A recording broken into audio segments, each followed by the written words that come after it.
relacionando ou se colocando diferente do olhar científico da faculdade. Foi um pouco difícil entender um pouco algumas questões que alguns professores colocavam, porque era muito colocado que sem a proteína animal você teria problemas, não daria fazer atividade física, teria problemas musculares. E eu corria São Silvestre, eu competia na faculdade, os 1.500 metros rasos, 5.000 metros rasos, e eu tinha um ótimo rendimento, né? Então eu já sabia que isso não era verdade, eu só não sabia como é que eu ia achar informação. Como argumentar. Exato. Então, no começo da faculdade eu comprei um livro de nutrição, quando eu vi que a parte de nutrição não ia ser aprofundada, e eu comecei a estudar desde as primeiras páginas do livro de nutrição. E daí eu fui achando todos os encaixes das peças para entender toda essa parte bioquímica.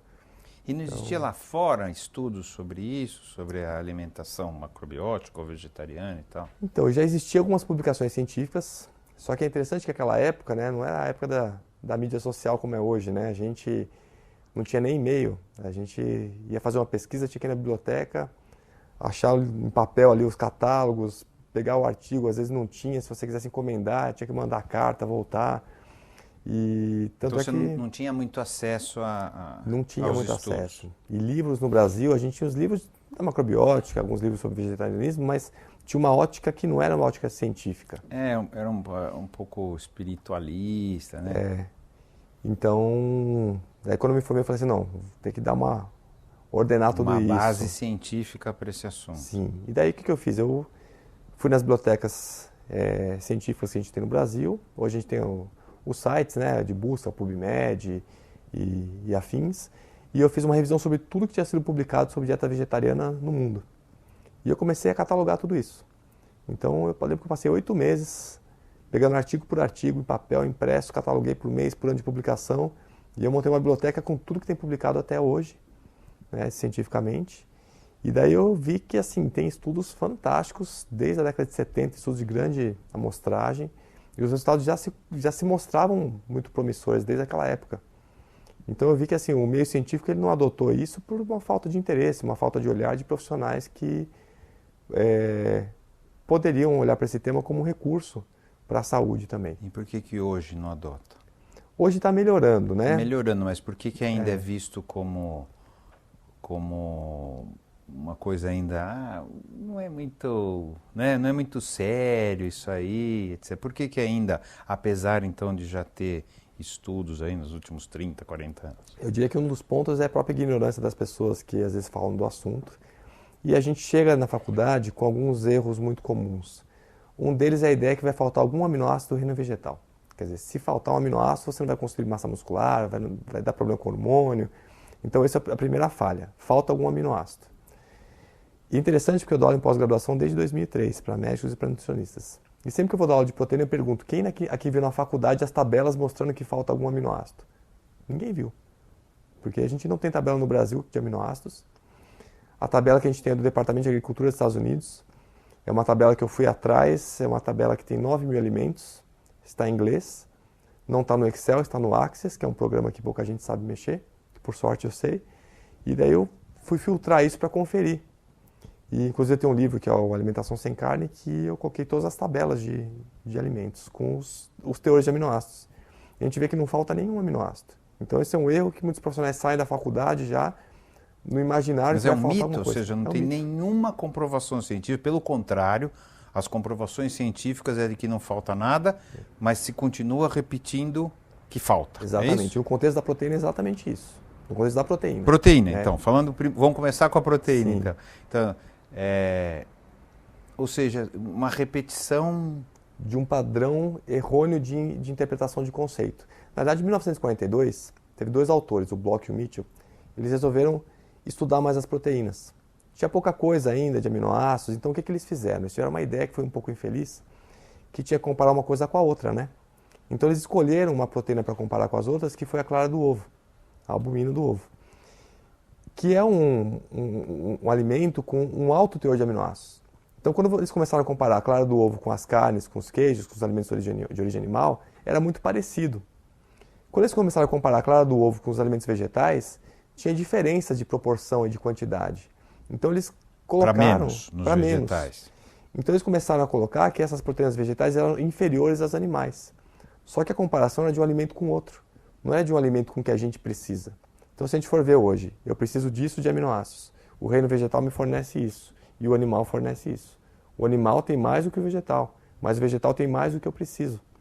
Então, quando a gente faz essa avaliação e faz os cardápios e calcula, você vê que ter deficiência de aminoácidos numa dieta vegetariana é uma proeza muito grande. A pessoa precisa estar desnutrida ou comendo muito pouco de tudo para conseguir ter algum grau de desnutrição por falta de proteína. Então, e os estudos científicos não mostram carência de proteína em populações vegetarianas. Então, mas isso é uma questão que ainda assola, né, médicos e nutricionistas, porque na faculdade ainda é passado esse contexto de ideia errônea de que falta um aminoácido, que vai ter alguma coisa que vai ficar faltando. Que as pessoas ficam verdes, ficam fracas, não é isso? Exatamente. Que sem a carne ou sem qualquer proteína de origem animal. Que vai ser muito difícil você conseguir a proteína, ter que comer uma quantidade enorme de comida. Senão fica mais fraco. É. Nada disso tem qualquer relação com comprovação científica. Exatamente. Pelo contrário. Pelo contrário. A ciência comprova o contrário. Sim, comprova o contrário. A gente tem mais de 3.000 estudos publicados com populações vegetarianas ou que envolvem o tema vegetarianismo. E elas não mostram deficiência proteica em populações. Tem alguma deficiência, então? O que se preocupa é com relação à vitamina B12. Tá? É uma vitamina produzida por bactérias. De fontes não bacterianas, a gente vai encontrar B12 em carne, queijo, leite, ovos. Além disso, alimentos fortificados ou suplementos. Essa vitamina os animais conseguem por conta a vaca, por exemplo, as várias câmaras gástricas por fermentação bacteriana. As bactérias produzem a B12, isso vai para a corrente sanguínea, vai para os músculos e para as secreções. Então, leite, queijo, eles acabam contendo B12. Então, quem é ovo ou lacto vegetariano não tem esse problema. Então, tem fontes. O ovo lacto vegetariano tem a fonte para consumir. Só que aí é um problema, porque a gente tem duas visões disso. A visão nutricional e a visão populacional. O que quer dizer isso? O que quer dizer? Visão nutricional. Se eu tenho uma dieta vegetariana estrita, quer dizer, eu não como nem carne, queijo, leite e ovos. Só origem vegetal. Só origem vegetal, eu não tenho nenhuma fonte confiável de vitamina B12. Não tem? Não tem. Tem estudos que mostram que algas têm vitamina B12. De fato, elas têm por combinação com bactérias, um processo simbiótico. Mas a gente não conseguiu ainda confirmar que toda essa B12 que vem das algas é na sua forma ativa. Então é como se eu usasse uma B12, mas que ela não fizesse a mesma função no organismo. Então a gente acaba não recomendando como uma fonte confiável. Mas pelo princípio da lógica, né, se eu tenho uma alimentação sem fonte de vitamina B12, eu vou desenvolver uma deficiência de vitamina B12. Teoricamente, sim. Teoricamente, sim. Então, nutricionalmente falando, quem tirou todas as fontes animais vai ter que suplementar com a vitamina B12. Esse é um ponto. Estatisticamente falando, América Latina, os estudos mostram que da população que come carne, da população onívora, 40% das pessoas têm carência de vitamina B12. Vegetarianos, das populações vegetarianas, 50% têm carência. Aí você fala, poxa, mas não é tanta diferença de 40% para 50%. O que pode explicar isso? É que a B12, assim como o ferro, é um nutriente que ela depende muito mais do seu metabolismo do que da sua ingestão. Só para você ter uma ideia, tudo que demanda concentração, memória, atenção, foco, eu tenho uma demanda maior de vitamina B12. Então, todo o intelecto em funcionamento, ele gasta bastante vitamina B12. Tanto é que na deficiência, a pessoa pode ter alteração de concentração, memória, atenção, foco, formigamento nas pernas, porque mexe com o sistema neurológico. E um outro ponto da vitamina B12 que é importante, a gente faz uma reciclagem diária. Então, o fígado e as vias biliares jogam B12 no intestino todos os dias. O intestino recicla, ele puxa de volta para a circulação. Então, tem uma reciclagem, o ciclo enterohepático do intestino para o fígado. Quem é bom... não elimina, é isso? Ou elimina pouco? Então, quem é bom na reciclagem, elimina pouco, puxa de volta. Quem não é bom, joga um monte para fora. A vesícula pode jogar por dia até 10 microgramas de vitamina B12 no intestino. Uma dieta com muita carne, queijo, leite e ovos, às vezes não chega em 7 microgramas. Então, se eu não for um bom reciclador, eu jogo mais para fora do que eu consigo ingerir. Então, eu vou tendo deficiência. Independente do que se eu como carne... Independente. A gente vai ver muitas pessoas comendo muita carne com deficiência de B12 em nível importante de deficiência. Então, é um nutriente que eu sugiro. Sendo vegetariano ou não, é muito importante que a pessoa faça a sua avaliação de B12, porque a deficiência é muito comum. E muitas vezes passa batido, porque às vezes a pessoa tem sintomas, concentração, memória, atenção, que ela fala assim, estou com uma vida corrida, estou dormindo pouco, estou estressado. E pode ser carência de vitamina. B12.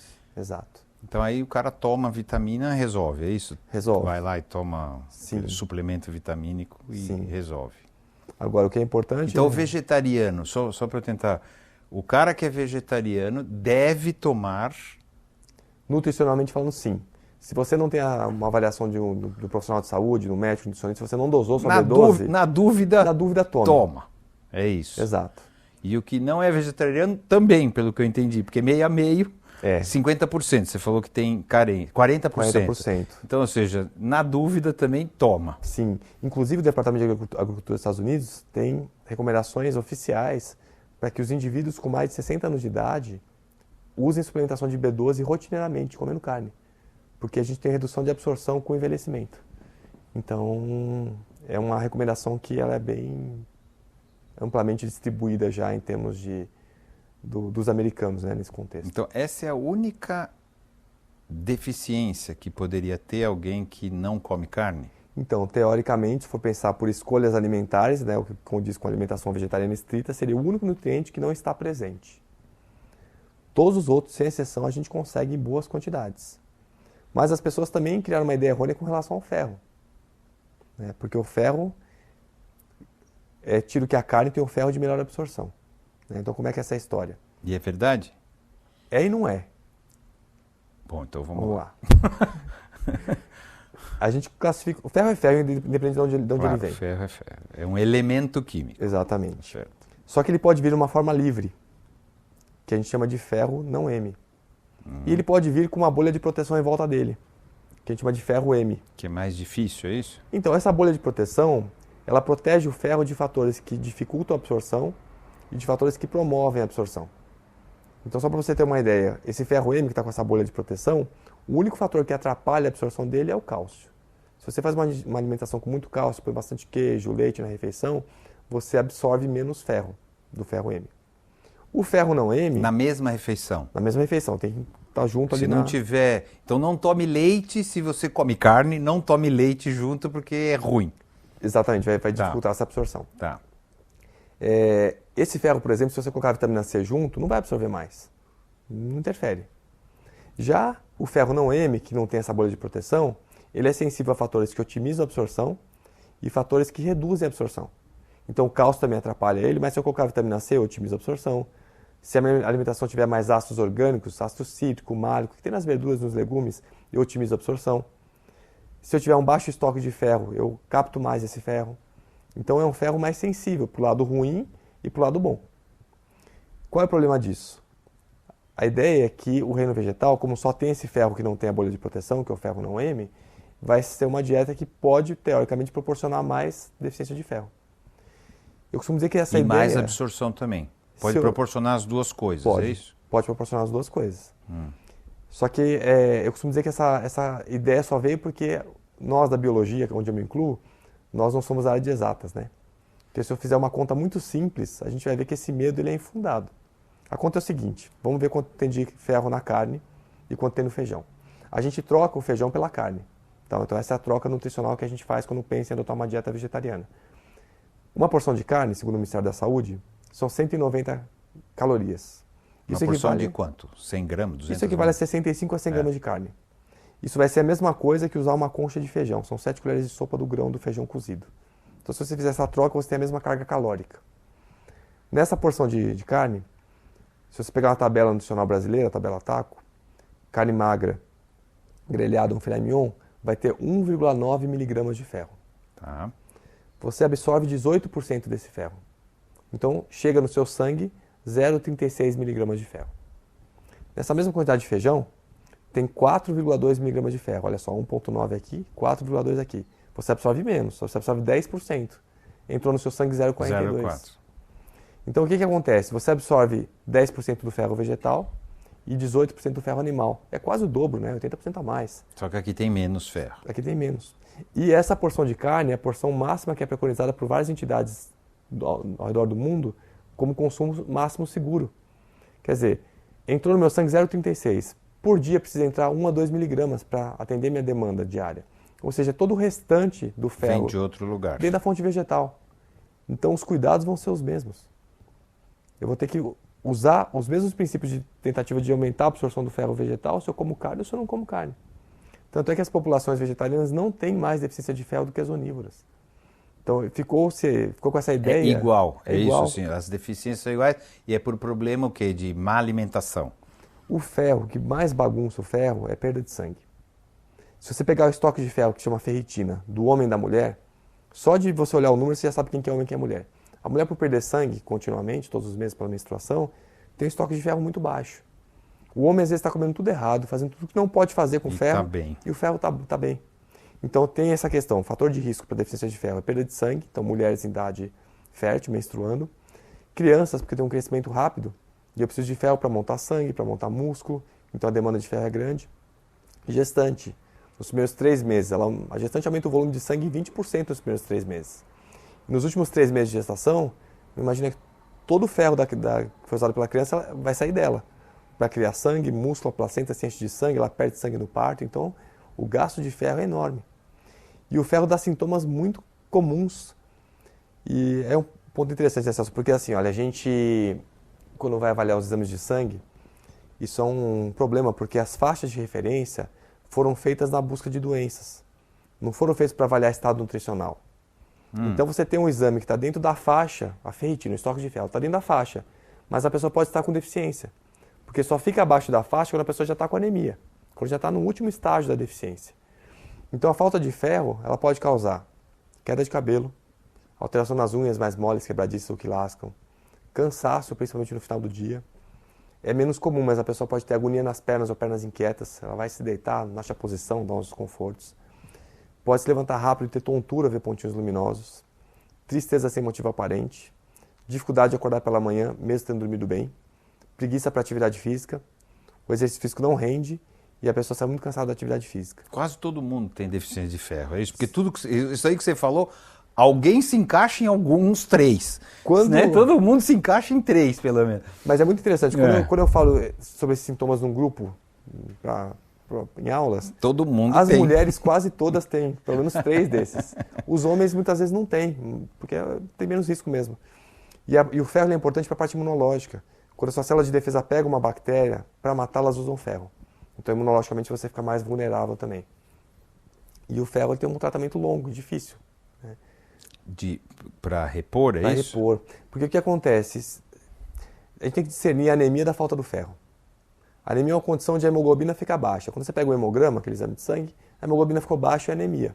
Mas pode ser por várias coisas. Pode ser por falta de ferro, falta de vitamina B12, de ácido fólico, doença renal, hipotireoidismo, perda de sangue. Muitas coisas podem levar à anemia.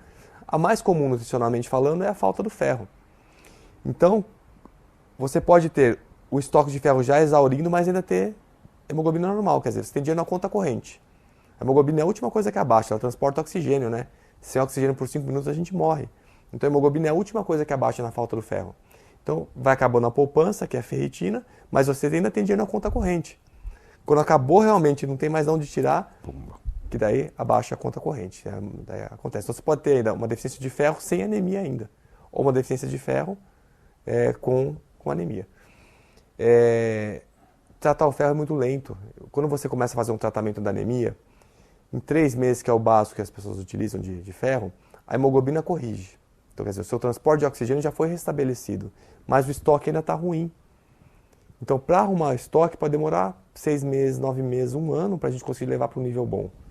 E conforme a perda de sangue da pessoa, chega um ponto que às vezes o ferro não sobe mais, porque o que entra é o máximo que ela consegue absorver e tem uma perda mensal.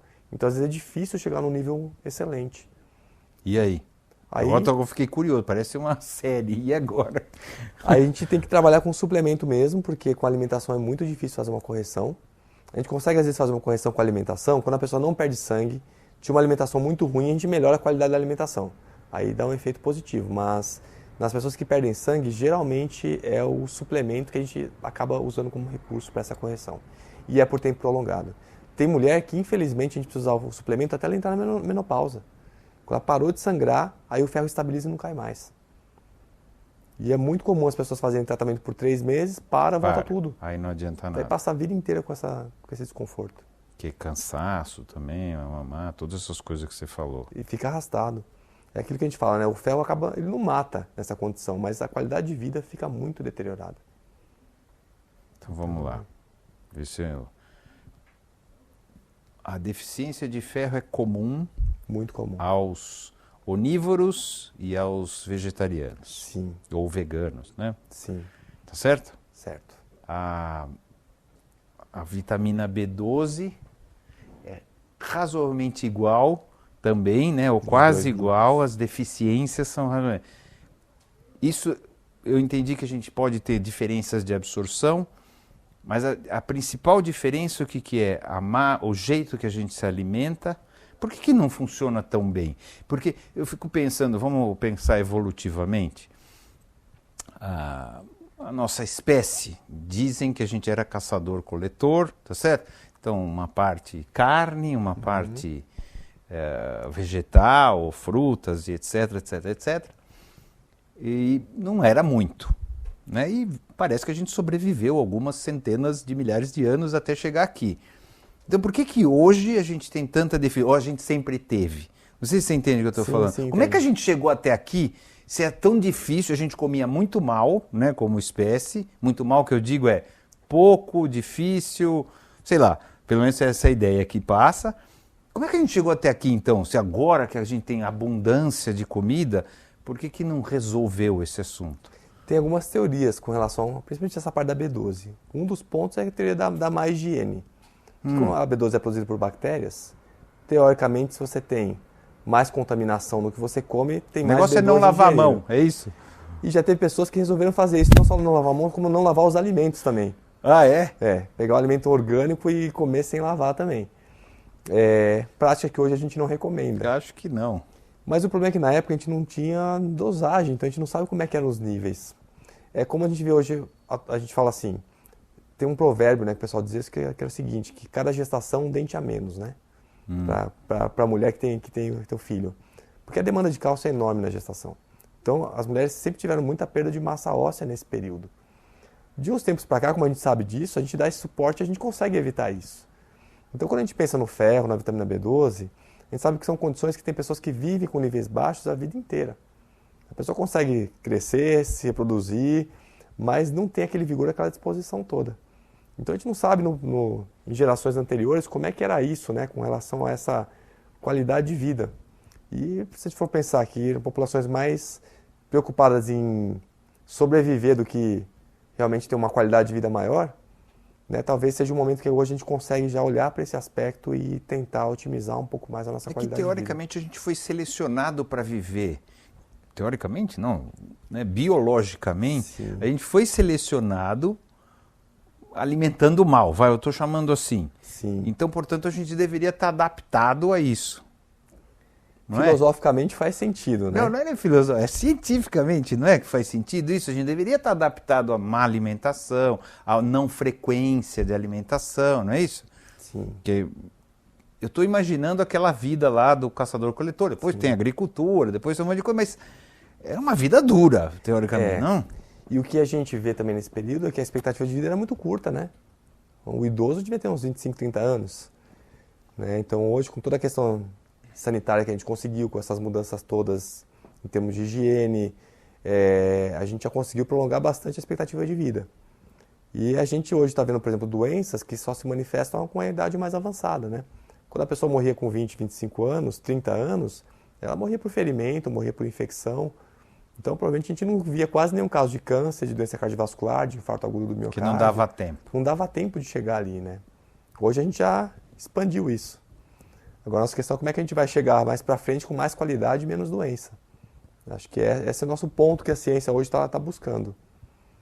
E você acha que o vegetarianismo é... Você é vegetariano, Sim. certo? Não é mais macrobiótico, Não. mas é vegetariano. E você acha que o vegetarianismo é uma solução, não sei se a palavra é essa, mas é um caminho viável para isso? Eu diria que ele é o melhor caminho, inclusive na prevenção das doenças que todos nós queremos prevenir. A gente tem estudos muito bem feitos mostrando que a dieta vegetariana, principalmente a vegetariana estrita, que é quem não usa... Vegana, né? Que Vegana. O pessoal chama de vegana.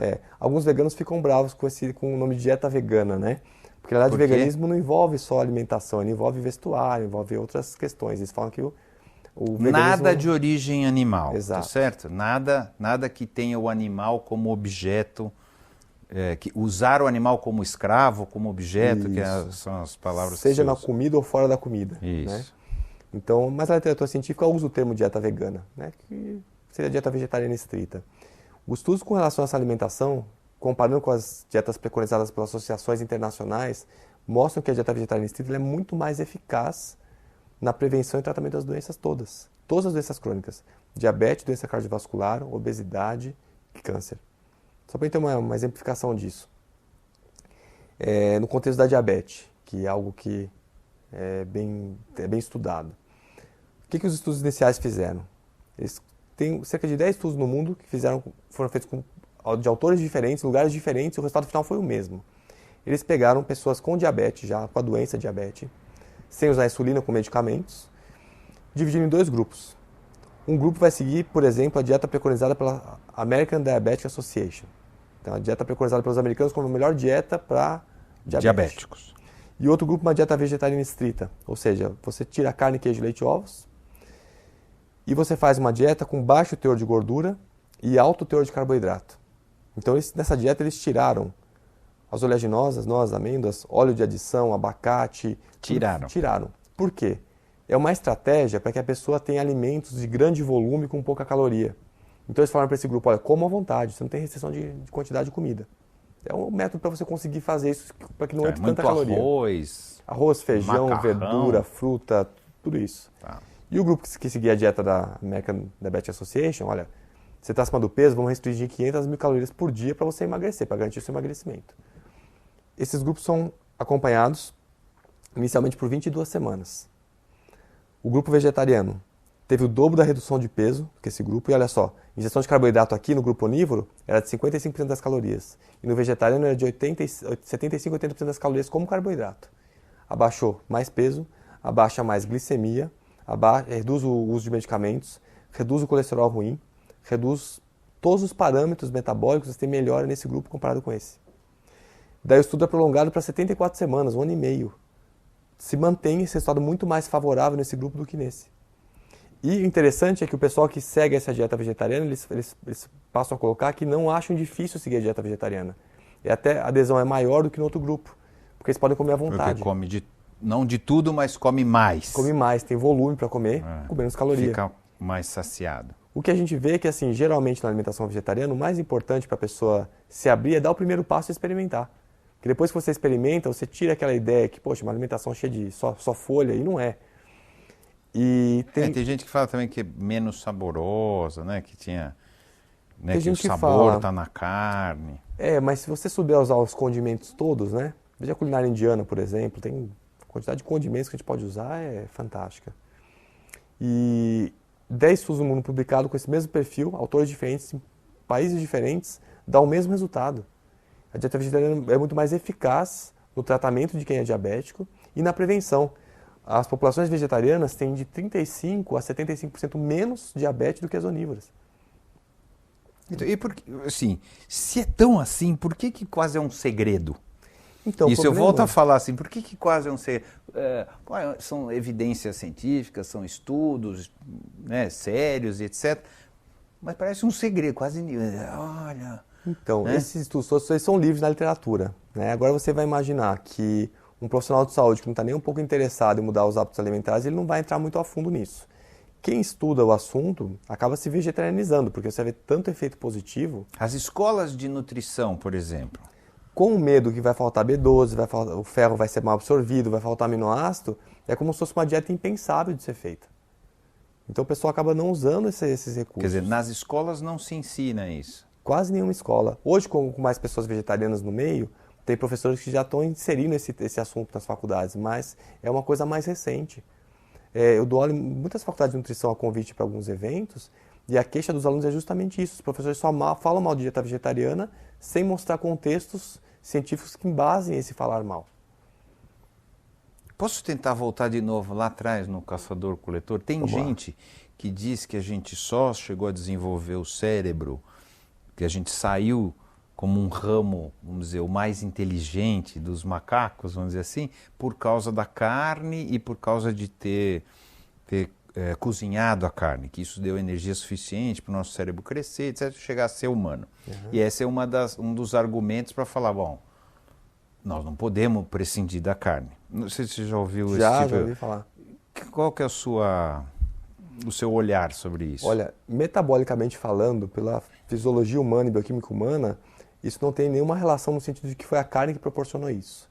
O que teria sentido no sentido, no contexto de que eu entrei numa condição onde eu tenho uma ingestão calórica maior e uma ingestão proteica maior que me permite construir mais neurônio ou manter o meu metabolismo em funcionamento melhor.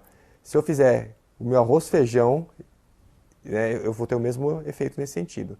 E uma outra questão que é interessante é que no contexto dessa vida em coletividade, você estaria desenvolvendo aspectos para olhar para a situação com mais neurônios. Num momento de caça, por exemplo, antiga, eu preciso fazer uma lança, fazer um material de caça, eu preciso trabalhar em grupo para poder me comunicar, para poder caçar um animal. Então isso envolve outras habilidades que não é só a chegada da carne. Então se fosse o arroz com feijão na época, ia dar o mesmo sentido de boom de evolução do cérebro. Né? Tanto é que a gente vê grandes gênios vegetarianos, né, e o intelecto totalmente desenvolvido. Então isso não é o fator que propicia. Então é muito mais a chegada de mais Então nutrientes. por que a gente come carne? A gente que eu digo, por que os humanos comem carne? Então, esse é um erro de milhares de anos, é isso?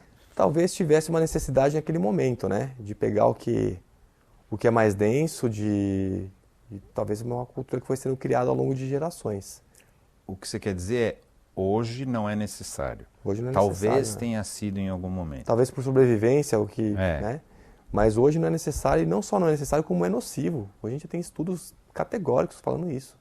A própria Organização Mundial de Saúde, ela tem um parecer de 2015, onde eles juntaram 800 estudos científicos publicados no mundo, quer dizer, pegaram todos os estudos diferentes publicados sobre carne e câncer, chamaram 22 especialistas do mundo inteiro, eles têm um parecer onde eles colocam que as carnes processadas, peito de peru, presunto, salsicha, linguiça, todas as carnes que foram hambúrguer, a salga, conservação, são nível 1 de evidência com relação ao câncer de intestino grosso. Ou seja, nível 1 quer dizer que não se tem dúvida mais alguma que elas promovem câncer de intestino grosso e provavelmente de pâncreas. É interessante porque o nível 1 de evidência é o mesmo nível que se encontra o cigarro. Ninguém tem dúvida que o cigarro causa vários tipos de câncer e ninguém tem dúvida que a carne processada também causa. A carne in natura não. In natura está no nível 2. O nível 2 é que é provavelmente carcinogênica. Falta mais Quem mais está no nível 2, só para a gente comparar? Aqui tem cigarro e salsicha. Aqui tem alguns produtos químicos que eu não vou te lembrar de cabeça agora, que produtos químicos que fazem isso, né? Mas é um nível que provavelmente com mais estudos vai pular passar para o nível 1. Ainda não é o... Ainda não é, mas é provavelmente, né? E é interessante quando você vai ver esse aspecto, esse estudo é muito sério. Um oncologista que vai ler esses estudos que o OMS lançou, ele vai se vegetarianizando, não tem como, porque são muito bem feitos mesmo. Agora você vê rede pública, escolas oferecendo linguiça, salsicha, você vai em profissionais de saúde preconizando peito de peru para você usar no café da manhã. Eu costumo dizer o seguinte, quando você vai num nutricionista e ele te prescreve um peito de peru de manhã, é igual você ao médico falar para você fumar um cigarro todo dia. Em termos de produção de câncer, você está usando produtos que têm o mesmo grau de evidência de ser carcinogênico. Mas mesmo é pouquinho? Quer dizer, não tem uma questão de quantidade? Tem. Para cada 25 gramas, mais ou menos, de carne processada, você vai aumentar o risco para câncer em torno de 30% a 50%, dependendo do estudo que a gente vai encontrar. Tem estudos que falam que 25 gramas aumenta em 50% o risco de câncer de intestino grosso. É muito aumento. É claro que o uso crônico favorece mais do que um uso pontual, e quanto mais quantidade, maior é o risco. Mas, assim, é muito contundente esses dados. Os estudos mostram que quando a pessoa, estudo de revisão da literatura científica, as meta-análises, como a gente chama, quando a pessoa tira a carne do cardápio, ela virou ovo-lacto-vegetariana, ela reduz a incidência de câncer do trato gastrointestinal, do estômago ao intestino.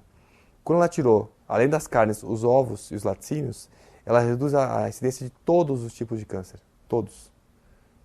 Então, e por que agora, então, tá bom, a carne in natura menos, esse negócio de carne de vaca, carne de porco, frango e peixe, não tem diferença?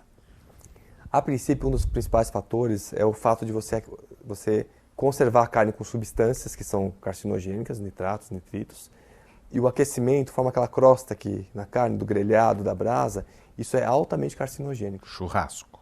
Churrasco e até a grelha, né? Se você colocar a grelha em casa, vou fazer ali, não vou fritar. Mas qualquer uma das carnes. Qualquer uma. O tecido Não animal... importa se é peixe, se é... Porque a pessoa, não, a de peixe é melhor, o porco é branca, cada um... o frango...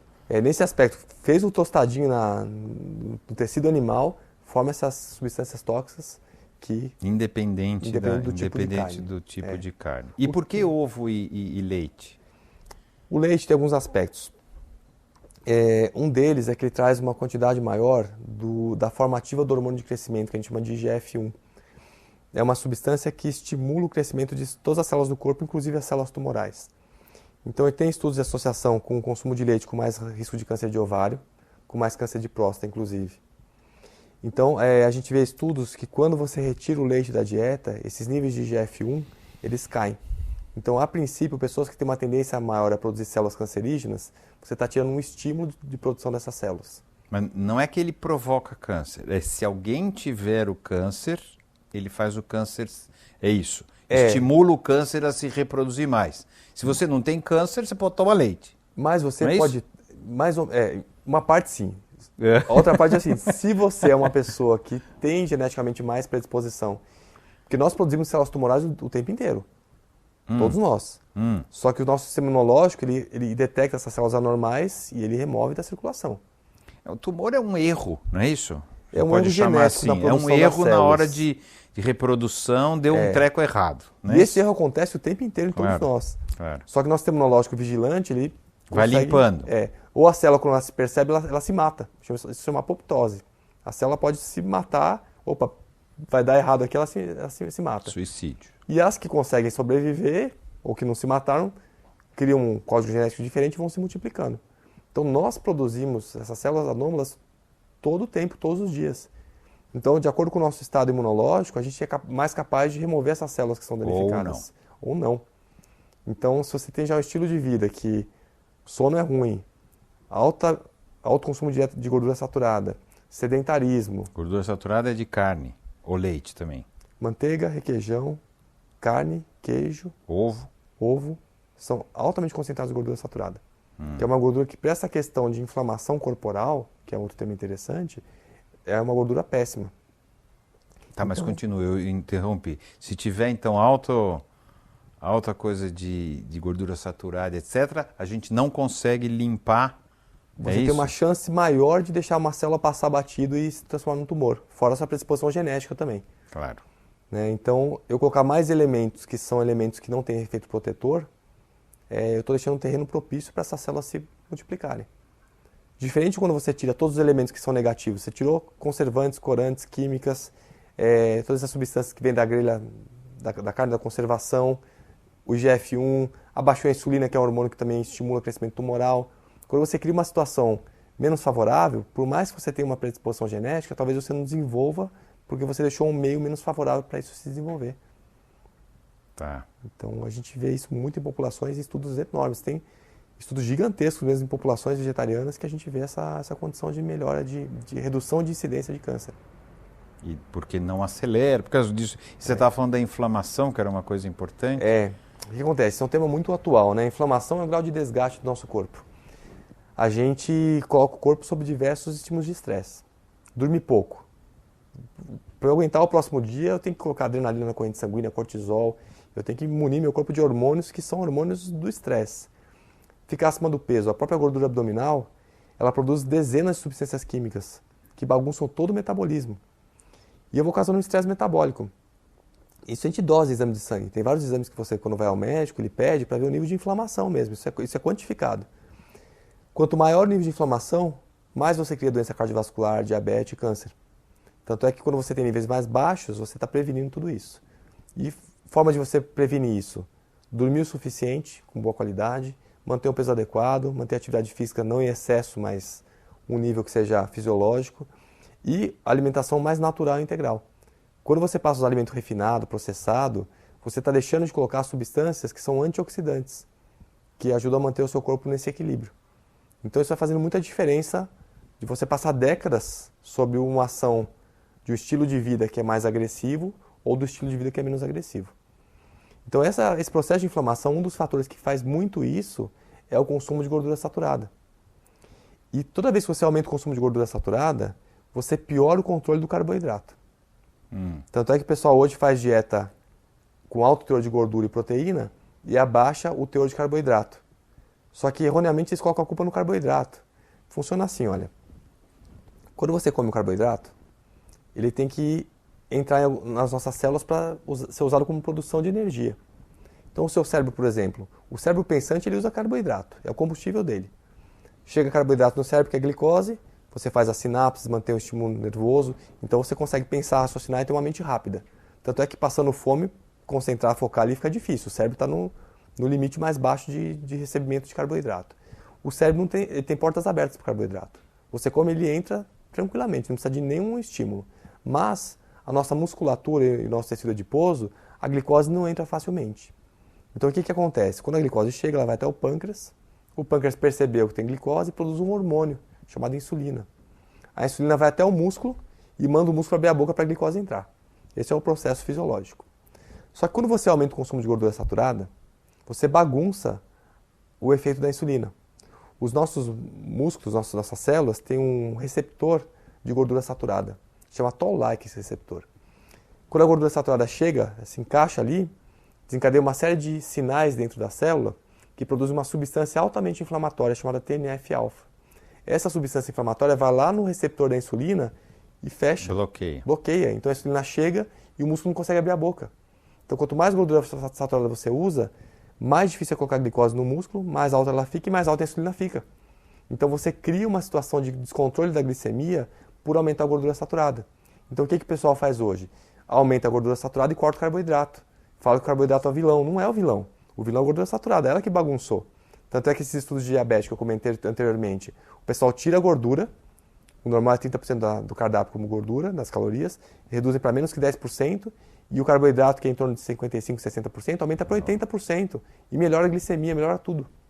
Quer dizer, isso é um dado extremamente pontual, mostrando que a redução de gordura melhora o controle do carboidrato. E a gordura saturada, que hoje a gente vê o consumo tão amplo, e a gordura trans também que tem nos industrializados, é um fator de promoção de várias doenças.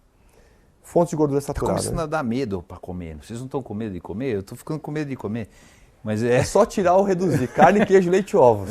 Esses são os fatores mais isso. Olha só, quando você come uma carne, das calorias da carne, 50% delas são de proteína, 50% são de gordura. E dessa gordura, 50% é saturada. Quando você come um ovo, das calorias do ovo, cerca de 30% mais ou menos são proteína, 60% é gordura, e dessa gordura cerca de 60% é saturada. O queijo, ele é 25% proteína, 70% gordura. E dessa gordura 70% é saturada. Então, e a manteiga também? Manteiga é 100% gordura praticamente, 99%, e é 70% saturada. Então esses alimentos de origem animal, eles têm como base a gordura e é a gordura saturada. Então na hora que você consegue remover isso, você não só reduz esse elemento, que é um elemento nocivo, como você também consegue fazer com que o seu prato ele possa ser maior com menos caloria. Porque pensa só, 1 grama de gordura são 9 calorias. 1 grama de carboidrato são 4. Então se eu tenho um pedaço de queijo desse tamanho e um bolinho de arroz desse tamanho, arroz puro, eu tenho muito mais caloria aqui do que aqui. Em termos comparativos, chocolate, que as pessoas acham que é doce, né? Chocolate é gordura. Se pegar as calorias do chocolate, pelo menos 55% são de gordura. Né? Esse é um termo interessante que é o doce ou doce cavalo de Troia. Tá? Esse é o doce cavalo de Troia que eu já te explico. 93 gramas de chocolate ao leite são 500 calorias. É a mesma coisa que você comer 1,7 kg de morango. São 100 morangos grandes. Então o que acontece? O morango, cheio de carboidrato e de água, ele é muito volumoso. E o chocolate cheio de gordura que está bem concentrado em energia. Então você come tranquilamente 93 gramas de chocolate e tem espaço no estômago para colocar mais coisa por cima, porque nosso estômago cabe 1,5 litro. O morango, se você for comer... Já preenche boa parte, você come menos, etc. Qual é o problema? Você falou morango, você deu exemplo de vários vegetais, mas assim, os vegetais, 80%, 90% dos vegetais são plantados com defensivos agrícolas, o tomate é cheio de não sei o quê, de mercúrio, e tarará. Ou seja, é um envenenamento. Sim. Tá certo? Se eu fizer um olhar se eu fizer uma dieta vegetariana, ela é mais envenenativa do que um boi que ficou no pasto. Então, essa Não sua é pergunta isso? é muito interessante, porque é uma ideia que a gente tem. Poxa, como é que eu vou fazer com os agrotóxicos, né? É interessante porque, assim, quando você vai avaliar o efeito de agrotóxico em produtos animais, existe uma bioacumulação. Grande parte dos agrotóxicos são lipossolúveis, eles são solúveis na gordura. Então, se você pegar, por exemplo, um frango, o milho recebeu toda uma ração que veio do vegetal pulverizado com agrotóxico. Tudo que ele comeu ao longo da vida inteira dele vai ficar impregnado no tecido adiposo. Quando a pessoa vai e come um frango, ele comeu uma concentração enorme de agrotóxico que foi equivalente a tudo que o animal comeu ao longo da sua vida. Então, os estudos que a gente tem com relação à quantidade de agrotóxico em vegetais e em produtos animais mostram que os animais têm muito mais concentração do que os vegetais. Tem estudos feitos com leite materno de mulheres vegetarianas e não vegetarianas que mostram que o leite materno das vegetarianas tem menos agrotóxico do que das mulheres que não são vegetarianas. Nos Estados Unidos tem estudos feitos com leite, com queijo, com ovo, mostrando que tem mais agrotóxico do que nos alimentos vegetais, por essa bioacumulação. Né? E o Brasil, a gente tem um problema sério, que é o país que mais usa agrotóxico no mundo. No né? mundo, exatamente.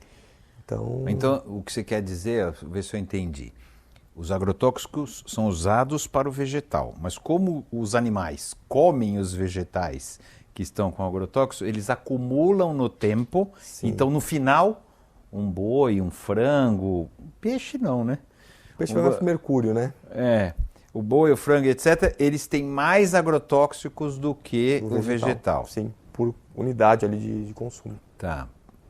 Então, Agora, e aí existe alguma maneira, porque no final você fala, bom, então eu vou morrer ou de agrotóxico, ou eu vou morrer então eu morro comendo carne e pronto, dane-se, não é isso? Porque tá tudo ruim mesmo. Então por que a gente discute esse negócio de alimentação se no final eu estou me envenenando? É que a questão são alguns pontos. Um deles é a qualidade de vida, né? Porque assim, morrer todo mundo vai, mas... Não, claro. Se a gente morrer vivendo melhor durante o tempo que a gente está vivo, um pouco. ajuda um pouco, né? Agora tem um outro problema que é muito sério hoje,